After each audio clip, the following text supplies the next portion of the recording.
कार्यकर्ता उत्साहित, और खास बात यह है बिजनौर का कार्यकर्ता मुझे रायबरेली के आदमी से जोड़ रहा है।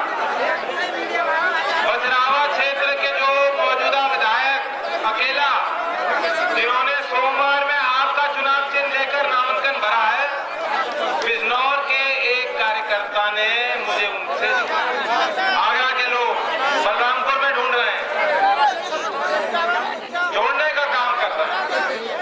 और ये जो पगड़ी वाले बैठे हैं, मेरे बुजुर्ग, कभी इन्होंने भी जोड़ा। बाबा के साथ चल चल कर, मेहनत कर करके आपने मंच बनाया। आज जो हो रहा है वो आप ही के लिए हो रहा है। मैं पूछना चाहता हूं उन बुजुर्गों से, आप जो चाहते थे वही तो हो रहा है ना? वही हो रहा है, और आवश्यकता भी है। किसी पार्टी में आपके मुद्दे, आपके लोग अपनी जगह नहीं बना पाते। प्रताप जी भी गवाह है, मन तो घर में ही लगता है।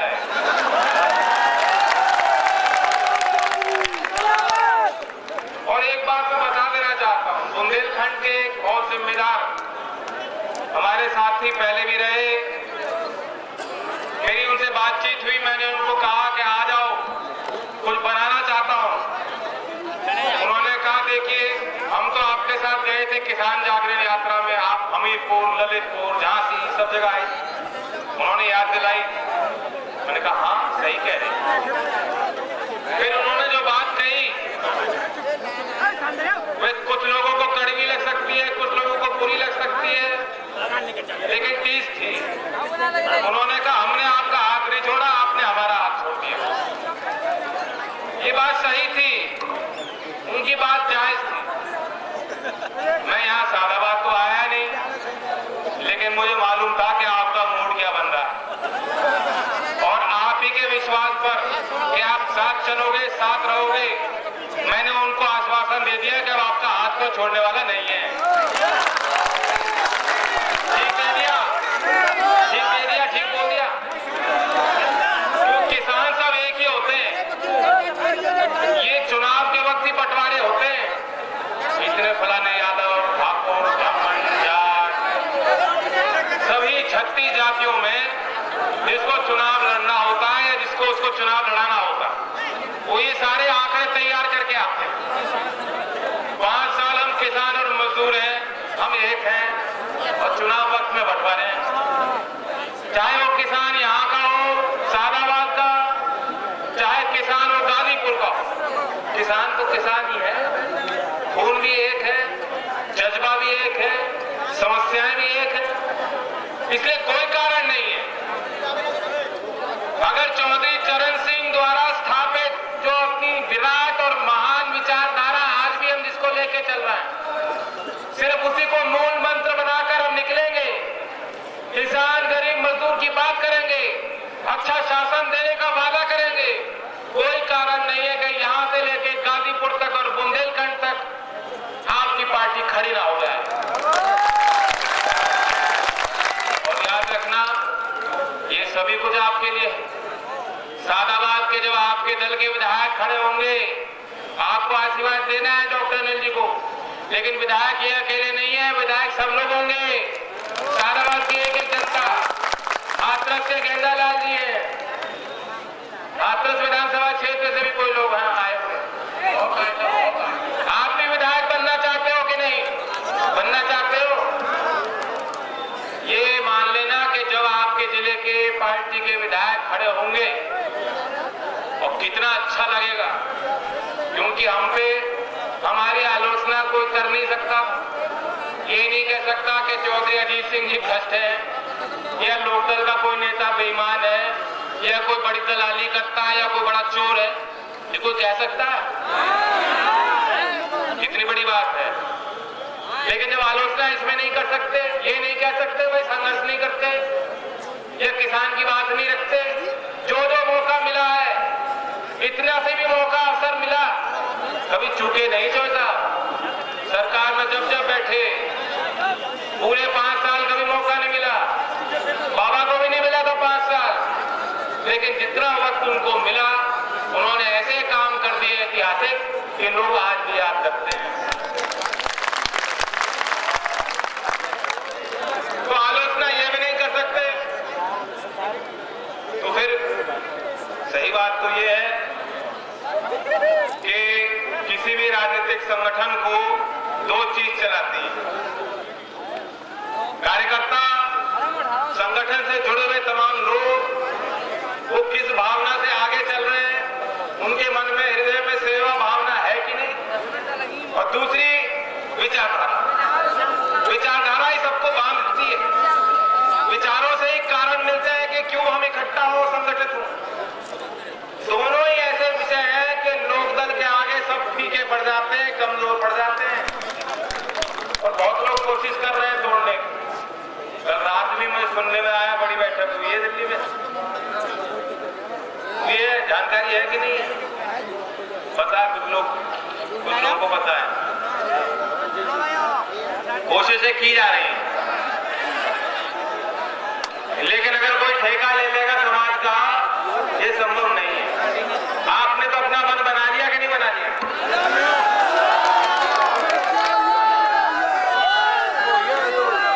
जो आपकी विचारधारा, उसके आगे सब फेल है। हमने घोषणा पत्र जारी किया है, मैं उसी में अपनी बात रखना चाहता हूं। मैं किसी का आलोचना करने के लिए नहीं आया, हमें जरूरत नहीं है। हमारे लोग अच्छे हैं, सब जानते हैं, कोई कमी नहीं है। वो अब तक ये कहते थे कि साहब जीतेंगे नहीं जीतेंगे, परिणाम होंगे नहीं होंगे। मैं कहना चाहता हूं उस पर सोचना बंद करें, कमजोरी निकालना बंद करें, मेरे साथ चलें, सपना देखें। हमारे बुजुर्गों ने सपना देखा था और गांव से निकल के, क्योंकि उन्होंने सपना देखा था, क्योंकि उनका अटूट बंधन था, दृढ़ निश्चय था, ठोकरें इनको नहीं मिली क्या? चौधरी चरण सिंह जी भी चुनाव आ रहे थे, बहुत ठोकर मिली, तरह तरह की बात उन पे थे, उन पे भी धब्बा लगाने की कोशिश आज भी लोग कहते हैं। और ये सुनहरा मौका है, मैंने कही थी बात, बताना चाहता हूं क्यों लोग कहते हैं आज भी। कभी कभी जिनको जानकारी नहीं होती वे लोग कहते हैं चौधरी चरण सिंह जी तो एक जाति के नेता, चौधरी साहब एक जाति के नेता नहीं थे। कहते हैं लोकदल तो एक क्षेत्र की पार्टी है। आप बताइए कि फलाना जाटों का क्या रुझान है? ये बात पूरी लगती है कि नहीं लगती? सुनना लगती है। ये मंच इसलिए नहीं बनाया गया और ये अवसर हमें मिल रहा है कि जब शादाबाद के, हाथरस के, पूरे जिले के आपके पार्टी के विधायक लखनऊ में सदन में, विधानसभा में खड़े होंगे लड़ने के लिए, अपनी बात रखने के लिए, तो कुर्मी विधायक, यादव विधायक, ब्राह्मण विधायक, जाटव विधायक, ठाकुर विधायक, 36 जाति के विधायक आपके दल से जो आज खड़े हैं प्रत्याशी के रूप में, जनता का आशीर्वाद मिल जाएगा तो पूरे उत्तर प्रदेश से आपके चुन के लोग आएंगे और आपकी बात में बल वजन होगा। आपकी बात संख्या नहीं थी, 9 विधायक थे, उनमें से एक मैं हटा। मेरे हटने पे भी लोग नाराज हो गए, वे भी हार गए, बहुत कमजोर कर दिया। घर के जो बड़े होते हैं, बुजुर्ग होते हैं, उनकी छत्र छाया मिलती है, चाहे कितने बड़े क्यों ना हो, बुजुर्ग क्यों ना हो। काम लड़के करते हैं, लेकिन आशीर्वाद तो बड़ों का चाहिए होता है। और एक बड़ा काम वे करते हैं कि हमें बचा के रखते हैं, हमें यह एहसास नहीं करने देते कि हम कमजोर पड़ रहे हैं। चौधरी अजीत सिंह जी ने भी यही किया है 40 साल। कभी ये एहसास नहीं होने दिया किसान को कि तू कमजोर पड़ गया। 8 विधायक, 9 विधायक, 12 विधायक, 13 विधायक, कोई संख्या नहीं होती, लेकिन इसके बावजूद आप शान से और बिल्कुल सीना तान के कहते थे, मानते थे चौधरी अपने हैं, दिल्ली बैठे हैं, देख लेंगे।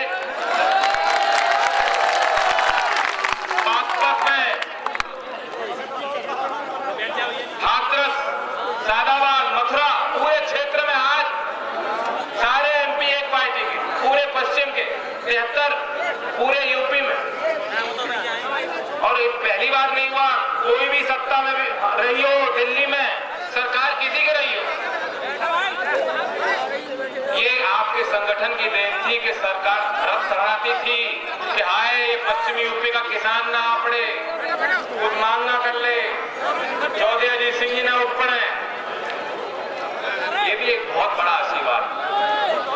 लेकिन खुशी की बात यह है कि मुझे लग रहा है, तो बाकी तो आपके हाथों में है, मुझे महसूस हो रहा है कि इस बार ऐसी संख्या नहीं मिलनी। इस बार संख्या के बल पर हम कलेक्टर के दफ्तर में जा घुसेंगे, मुख्य सचिव प्रमुख सचिव के दफ्तर में जा घुसेगा किसान, मंत्री के यहाँ जा घुसेगा किसान, और हक से आप अपना अधिकार मांग पाएंगे संख्या के बल, लोकदल के संख्या के बल। सरकार आपकी होगी, आपके इशारे पे चलेंगे लोग, बात दौड़ आपके हाथ में हो। वो दिन देखना चाहते हो कि नहीं देखना चाहते? वह सपना भी देखो। हमें आज जो सपना लग रहा है, साथ चलें, एक आवाज निकले। लोग सोच रहे हैं कि चले थे अकेले, लेकिन चलते चलते लोग मिलते गए, काफिला बनता गया और आज पूरा कुंबा खड़ा है। ये बहुत बड़ी उपलब्धि। और हमारा घोषणा पत्र चौधरी चरण सिंह जी की विचारधारा को आगे ले जाने के लिए हमने नारा दिया है, सुखी किसान स्वावलंबी नौजवान। हमारे लोग जानते हैं कि चौधरी साहब ने ही ग्रामीण विकास मंत्रालय की स्थापना की थी, उसके पहले मंत्रालय नहीं था। कोई प्रयास नहीं होते थे, किसी को मालूम नहीं था कि गांव के विकास के लिए बजट क्या है, कितना है। उसी तर्ज पर हमने प्रस्ताव किया है कि आपकी सरकार बनेगी तो कृषि बजट अलग से हम पेश करेंगे, किसान आयोग की स्थापना करेंगे, ताकि किसान बुंदेलखंड का हो, पश्चिम का हो, हर एक को जानकारी मिले। गांव में रह रहे हर एक व्यक्ति को पता हो कि हमारे लिए ये योजनाएं चल रही है, हमारे लिए सरकार हमारी इतना खर्च कर रही है, उस पर आपकी नजर रहनी चाहिए। हमने प्रस्ताव किया है कि 100 दिन के अंदर हजारों वैकेंसी है हर विभाग में, और पिछले 10 साल में भर्तियां हुई है। मैं अपने नौजवान भाइयों से पूछना चाहता हूं, भर्तियों में आपको मौका मिला क्या? वो इसलिए था क्योंकि सरकारें जो भी बनी, जिसकी भी बनी, या तो उनमें जाति का चश्मा था, या क्षेत्र का था, या ये चलता। बिना इसके तो भर्तियां हुई नहीं। लेखपाल का भी रेट, दरोगा का रेट, हर भर्ती में रेट। हमने 100 दिन के अंदर का प्रण किया है, हजारों जो वैकेंसी है पारदर्शी तरीके से, बिना क्षेत्रवाद के, बिना जातिवाद के, तमाम उन वैकेंसी रिक्त स्थानों को, हम पदों को भरने का काम करेंगे, ताकि हमारे भाइयों को नौकरी मिल सके। और उनमें भी मुझे ज्यादा दिख नहीं रही, लेकिन 2 मेरी माताएं आई। 33% आरक्षण महिलाओं के लिए हर स्तर पे, हर नौकरी में, हर पद पे हमने रखा है 33%, ताकि मेरी बहनों को भी जगह मिल पाए। हम लोग तो देते नहीं। प्रशासनिक सुधार के लिए, प्रशासनिक सुधार के लिए, यहाँ कोई वकील है?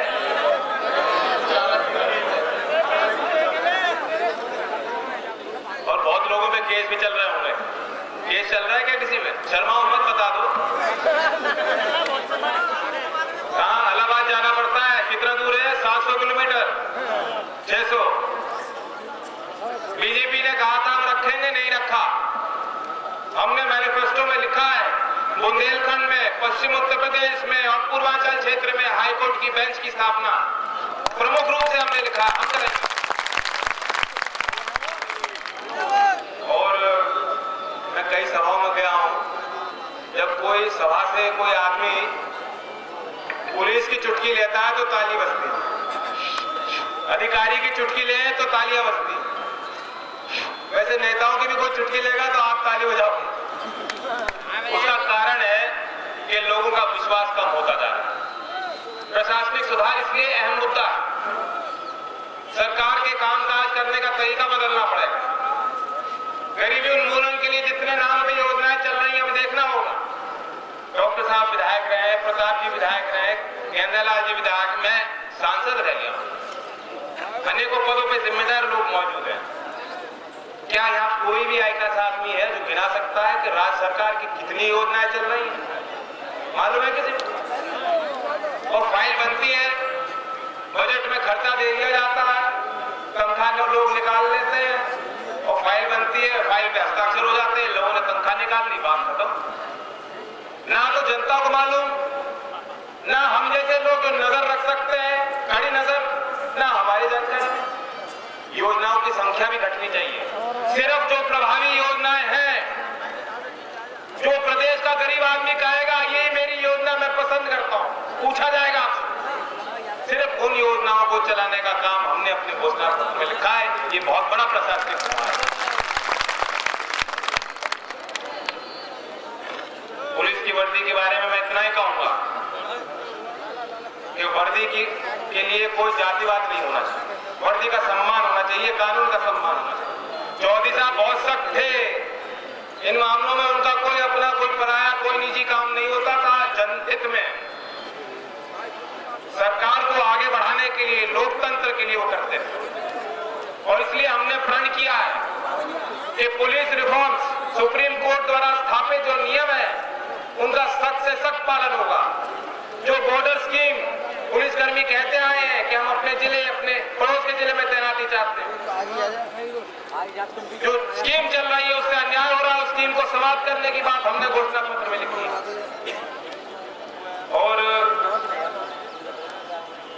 बड़ी बात यह है कि इस क्षेत्र में किसी गांव में आप चले जाइए, हर घर में कोई ना कोई या तो पुलिस में है या बीएसएफ में है, पैरामिलिट्री में है या आर्मी में जवान। बताइए यहाँ एक्स सर्विसमैन है यहाँ?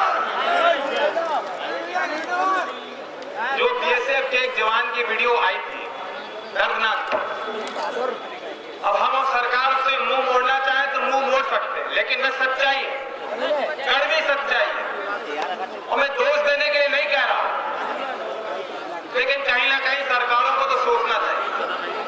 राज्य की सरकार इस संबंध में कुछ नहीं कर सकती, उन्हें खाना नहीं मिल रहा ढंग से, उनकी व्यवस्थाएं कुछ नहीं है, जोखिम ले रहे हैं, ये केंद्र सरकार का काम है। लेकिन कम से कम राज्य स्तर पे सही स्मृति ग्राम विकास योजना का गठन कर हम उन परिवारों को सम्मान देने का काम कर सकते हैं। वे लोग जो नछावर हो गए, उनके हर गांव में स्मृतियां बने, उनके स्मृति में गांव का विकास हो, ताकि लोग, आने वाली पीढ़ियां याद करें कि हमारे यहाँ एक पराक्रमी था, शहीद हो गया, पूजे उसको, उन संस्कारों को आगे बढ़ाने का काम कर। ये भी हमने अपने घोषणा पत्र में लिखा। कई विषय हैं। चौधरी साहब ने नहरों की पटरी पे किसान को चलने की आजादी दी, हमने लिखा है नहर की पटरी को चौड़ा किया जाए, पक्की सड़कें बने, हाईवे की तरह उनको विकसित किया जाए, ताकि सीमांत क्षेत्र के गांव, जो इंटीरियर के गांव हैं, वहां से भी आवागमन जो है आसान हो पाए। हमने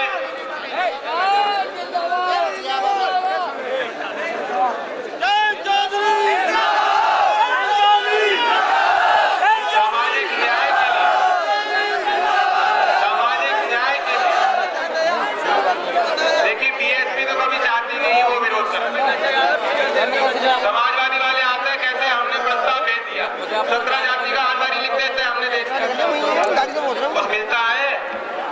और इसलिए हमने प्रस्ताव किया, पहले भी हमारे मैनिफेस्टो में ये था कि ओबीसी में ही वर्गीकरण दिलाकर अति पिछड़ा